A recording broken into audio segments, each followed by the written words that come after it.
The tears burned before they fell. Ella blinked hard against them, focusing on the smudged fingerprint on the cash register screen. If she looked at Rick, she would break. If she broke, she would be fired. If she was fired, she would not make rent. The chain of consequences was simple, brutal, and the only thing keeping her spine straight. Are you stupid? Or just deaf? Rick's voice was a greasy smear in the air, thick with the scent of stale coffee and his own self-importance. I said extra pickles, no onion. The ticket says it. The customer is waiting. What part of that is a challenge for you? She did not answer. Answering would give him more to grab onto. She just pressed the button to void the incorrect order, her knuckles white. The tremor in her hands was humiliating. One tear escaped, hot and fast down her cheek. She swiped it away with the back of her wrist, hoping the fluorescent lights of the diner bleached it into invisibility. He saw it anyway. Oh, look at that. Crying now. Is that what you do when you mess up an order, Ella? You cry? Maybe if you spent less time looking like a kicked dog and more time listening, my customers wouldn't be walking out. No one was walking out. The man at the counter was still there, patiently waiting, staring at the menu board as if it were the most fascinating piece of literature he had ever read. But the accusation hung in the air, another layer of grime on the already tired atmosphere of the place. This was her life. A $10 an hour purgatory of sticky counters and a manager who got off on her fear. She had 2 semesters of community college and a mountain of her mother's medical debt. This job was the only thing standing between her and an eviction notice. So she would stand here and take it. She would swallow the acid in her throat and pretend she was made of stone. But then the bell over the door chimed, and the entire temperature of the room seemed to drop 10 degrees. A man stepped inside, bringing a slice of the cold New York evening with him. He was not large or overtly intimidating. He was just still. Everything about him was still. While the diner hummed with the buzz of the refrigerators and the chatter from the kitchen, he was a pocket of absolute silence. He wore a dark wool coat, tailored so perfectly it seemed a part of him, and his hands were bare. On one, a simple gold signet ring caught the light. He moved to the end of the counter, away from the waiting customer, and stood there, simply watching. Rick, in the middle of his next tirade, faltered. He glanced over, his mouth half open. He seemed to shrink, the puffed-up anger deflating from his chest. He cleared his throat. Can I, help you? The man's eyes, the color of dark, aged whiskey, did not move to Rick. They stayed on Ella. It was not a leering gaze, not an appraising one. It was heavier than that. It was a look that measured, that weighed. She felt pinned by it, suddenly more exposed than she had been under Rick's pathetic bullying. I'll have a pastrami on rye, the man said. His voice was quiet, a low rumble that cut straight through the diner's noise. To go. Rick scurried to the register near the man, all false hustle and eagerness. Right away, sir. You got it. Ella finally risked a glance at the first customer, who was now looking at the new arrival with a mixture of curiosity and something like caution. The whole diner had shifted its axis to revolve around this one quiet man in a dark coat. She turned back to her register, her hands finally steady. The crisis had passed. Rick had a new target for his sycophantic attention. She could just be a ghost again, a part of the machinery. She finished voiding the wrong order and rang up the correct one, her movements economical and practiced. She took the waiting customer's money, gave him his change, and handed him his bag with a small, tight smile that did not reach her eyes. Have a good night. He nodded, his eyes flicking toward the man at the end of the counter one last time before he hurried out the door. Now it was just them. Rick, the silent man, and her. The cooks in the back were blessedly hidden. Your sandwich will be right up, sir, Rick said, his voice slick. The man did not respond. His gaze had not left Ella. It was unnerving. She felt like a specimen under glass, every frayed nerve, every carefully suppressed emotion, laid bare for his inspection. She busied herself, wiping down her counter space, arranging the salt shakers, anything to avoid that silent scrutiny. Is there a problem with your employee? The man asked. The question was not directed at her. It was for Rick. and it landed in the quiet diner like a stone dropped into a deep well. Rick stammered. No, no, sir. Not at all. She's just new. A little slow on the uptake, you know how it is. Ella froze, her hand gripping the damp rag. The lie was so casual, so cruel. She had been working here for 11 months.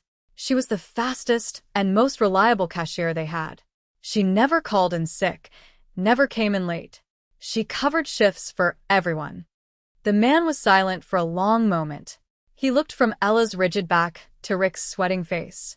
Then he looked at her hands, which were clenched so tightly on the counter that her knuckles were pale.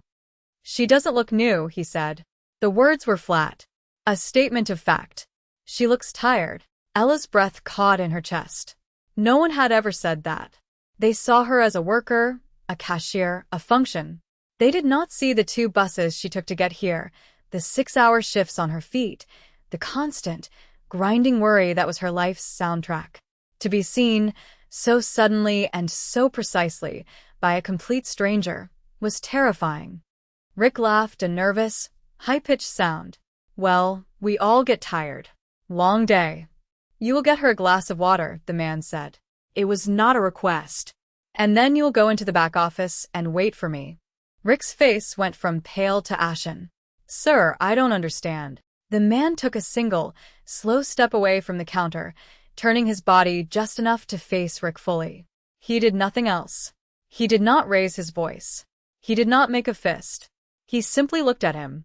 And in that look, Ella saw a universe of cold, calculated power that made Rick's petty tyranny seem like a child's game. I believe you do, the man said softly. Rick looked as if he had been struck. He swallowed hard, his Adam's apple bobbing. He glanced at Ella, his eyes wide with a fear she had never seen in him before.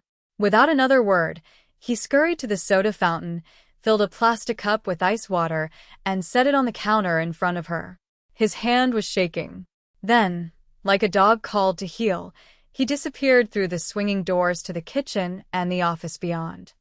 The silence that followed was absolute. Ella stared at the cup of water.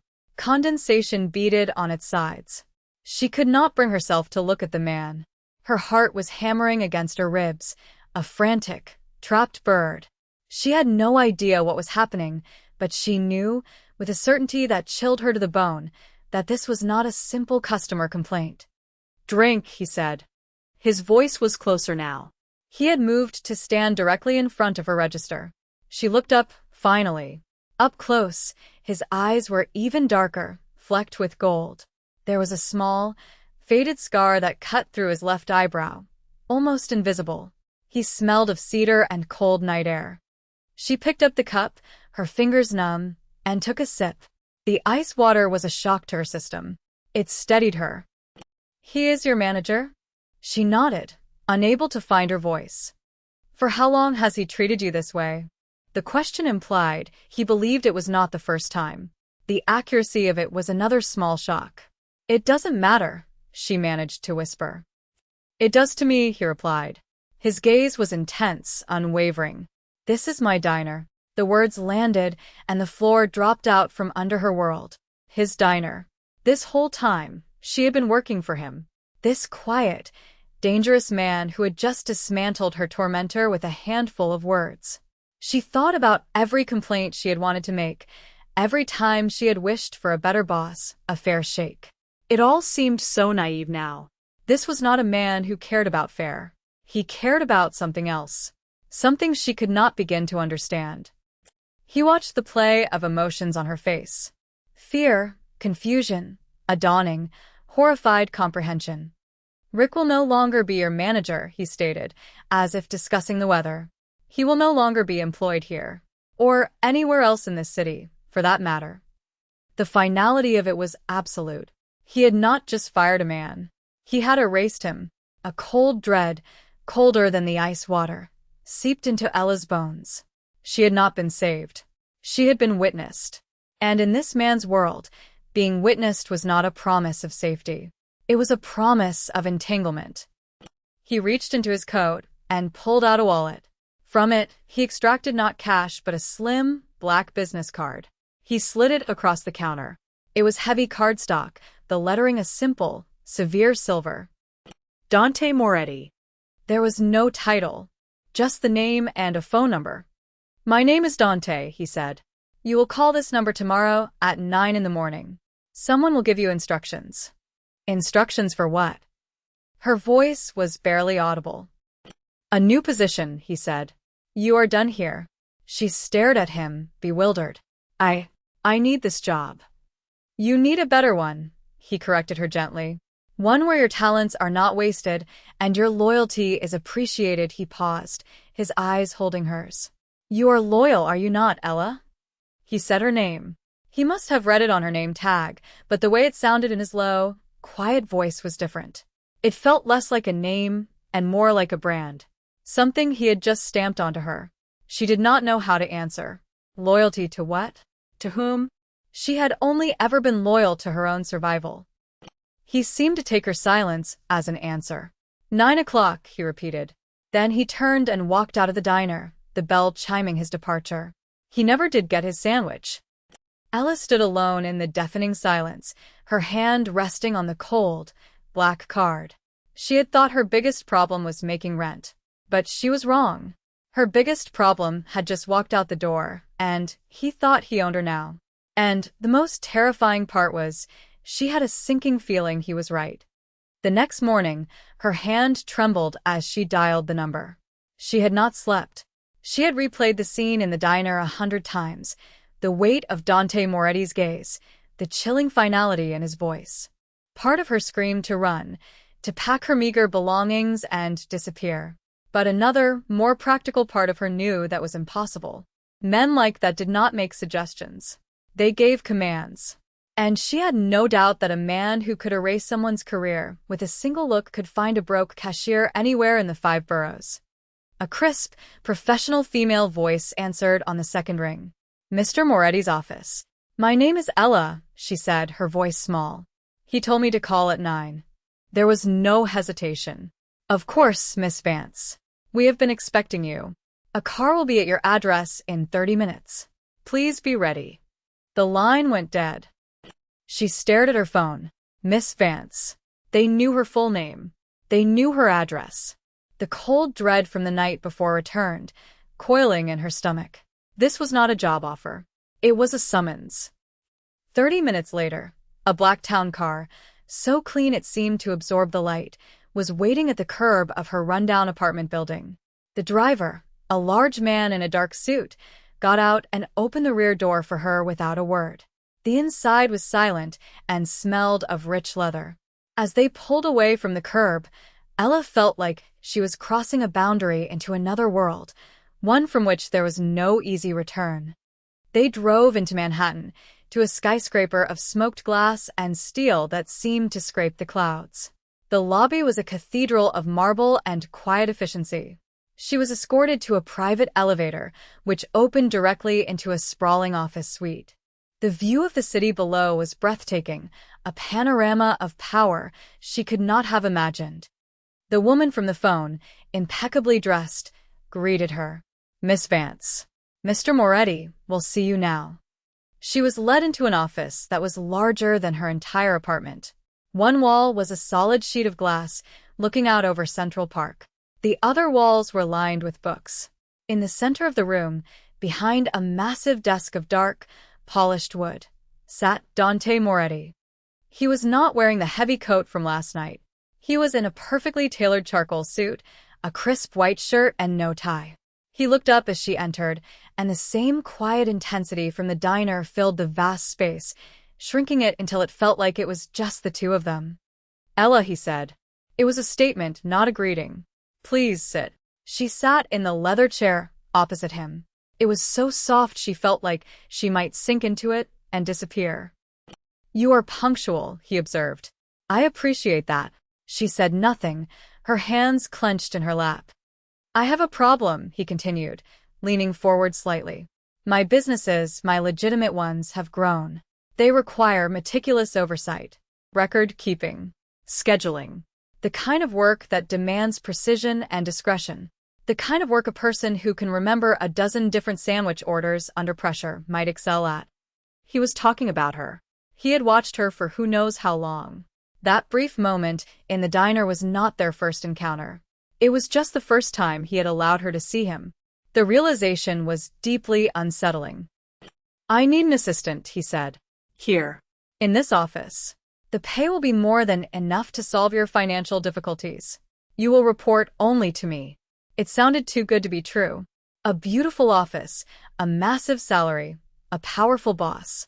But she knew, instinctively, that this was not a normal job.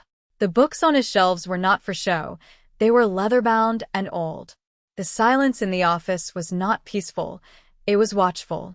And the man in front of her was not just a businessman. "Why me?" she asked, the words coming out before she could stop them. His expression did not change, but something in his eyes shifted. "Because last night, when that pathetic excuse for a man was shouting in your face, you did not cower. You did not plead. You did not make excuses. You stood your ground, and you did your job. You have a spine, Ella. That is a rare commodity. And because when I looked at you, I saw someone who understands that the world is not a kind place. Someone who knows how to survive." He paused, letting his words sink in. "And I saw someone who would be loyal to the person who offered them protection." There it was again. Protection. It was the word a predator might use before closing its jaws. "What if I say no?" she asked, her voice a thin thread. Dante leaned back in his chair, a slow, deliberate movement. He steepled his fingers, his signet ring gleaming. "Then the car will take you home. Your final paycheck from the diner, with a generous severance, will be delivered this afternoon. And you will be free to find another job, to continue fighting for rent, to deal with other men like Rick. You would be free." He let the word hang in the air, imbuing it with the opposite of its meaning. "But I don't think you will say no." He was right. She had no choice, and they both knew it. To refuse his offer would be an insult. And she had a very clear idea of how Dante Moretti handled insults. Saying yes was terrifying. But saying no was suicide. "Okay," she said, her voice barely a whisper. "I'll do it." A flicker of something, satisfaction, perhaps, passed through his dark eyes, so quickly she almost missed it. "Good," he said. "Your work begins now." That was how her new life started. Not with a bang, but with the quiet click of an office door closing, sealing her inside a gilded cage with the most dangerous man she had ever met. The work was exactly as he described: scheduling, bookkeeping for a dozen different holding companies, managing communications. It was demanding but straightforward. She was good at it. Her mind, starved for a real challenge, devoured the tasks. But beneath the surface of the legitimate work, she felt the pull of the undertow. The men who came to see him, men with hard eyes and scars on their knuckles who never looked her in the face. The phone calls he took in Italian, his voice dropping to a lethal calm. The way he would sometimes just sit and watch the city from his window, his stillness, so absolute it felt like the coiling of a great snake. He was a good boss. He was demanding but fair. He never raised his voice. He never complimented her, but he showed his approval in other ways. An extra $1,000 in her paycheck for overtime she had not worked. A new, secure apartment in a building one of his companies owned. The first month's rent already paid. They were not gifts. They were investments. He was binding her to him with chains of gold and gratitude. One evening, she was working late, reconciling the accounts for a shipping company he owned. She found a discrepancy. A series of payments to a shell corporation that did not exist, authorized by a man named Leo, one of Dante's capos she recognized from his visits. It was a clear case of embezzlement. Her blood ran cold. This was it. The moment she could no longer pretend she was just an assistant. She could ignore it, delete the file, pretend she never saw it. It was safer. But Dante had hired her for her spine. He had hired her for her loyalty. Ignoring this would be a betrayal of the trust he had placed in her, however twisted that trust was. Her hands shaking, she printed the records and walked to his office. He was standing by the window, a glass of dark liquor in his hand. "What is it?" he asked without turning around. "There's a problem with the port accounts," she said, her voice steady despite the frantic beating of her heart. A significant one. He turned then, his eyes searching her face. She held his gaze and laid the papers on his desk. He walked over and looked at them, his expression unreadable. He scanned the pages for less than a minute. Leo, he said, the name a flat, dead thing. I can make it disappear from the books, she offered a test. No one would ever know. He looked up at her, and for the first time, she saw something other than cold control in his eyes. It was a flicker of disappointment. I hired you for your honesty, Ella, not your ability to hide the truth from me. He tapped the papers. You did the right thing. He picked up his phone and dialed a number. Marco, he said, bring Leo to me. Now. The quiet menace in his voice was terrifying. He was ordering a man to his death as calmly as he had ordered a sandwich. He hung up and looked at her. You should go home, he said. It will be a long night here. But she did not move. She could have left. She should have left. Run from this office, from this life, and never looked back. But she stayed. She looked him in the eye. No, she said. I work for you. I'll stay. That was the confession. Not of love, but of allegiance.